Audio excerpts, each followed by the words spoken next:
សួស្តីនេះថ្ងៃនេះខ្ញុំមកបង្ហាញអំពីឆ្នាំនៅបរិវេណដីផ្ទះខាងពុនផ្ទះខាងស្រុកពូរៀងហ្នឹងហើយចឹងនេះនៅក្រូចផ្ទះហ្នឹងចឹងទឹកដីពីវែងមែនតែឆ្នាំគឺយើងមានចម្រោះឲ្យទៅដាំបានដូចជាខ្នោមកដាំកាក់តូចហើយធំមាន1គីឡូតែតបានផលទេនេះជាពងមាន់ទឹកពងមាន់ណាដូងនេះគឺខ្លាំងយកជៀនស្វាយមកបើអត់ឃើញខ្លះសោះជិះ2ឆ្នាំជាងតូចនេះមានដំបានដែរចេកអំប៉ា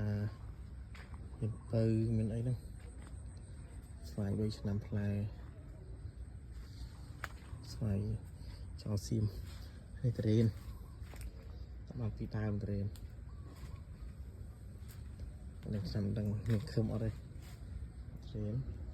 ជពូ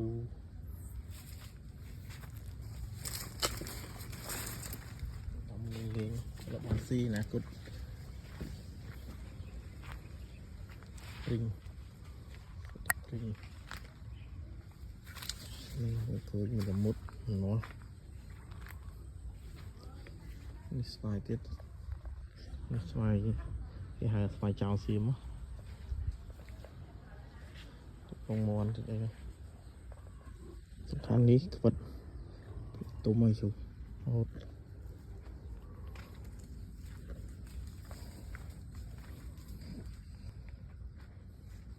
គិតម៉ែវ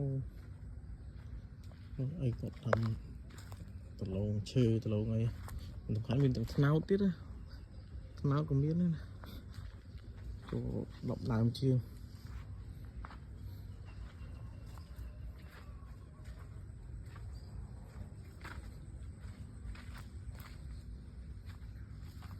នេះដលងអីស្មីគាត់តាមនេះទៅគាត់ចេះគ្នាទេអីស្មីគាត់ខូចស្អាតភ្លឹងទៅចំមកស្អាតទៅឡងវិទ្យាឡងអីបងពីងរីក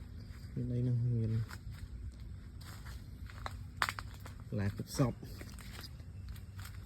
ដំណាំគ្រប់សពដំណាំបន្លែនោះព្រីងដុះមុំអត់គេឲ្យដុះ8យើងស្នោបាយស្រាហើយហ្នឹង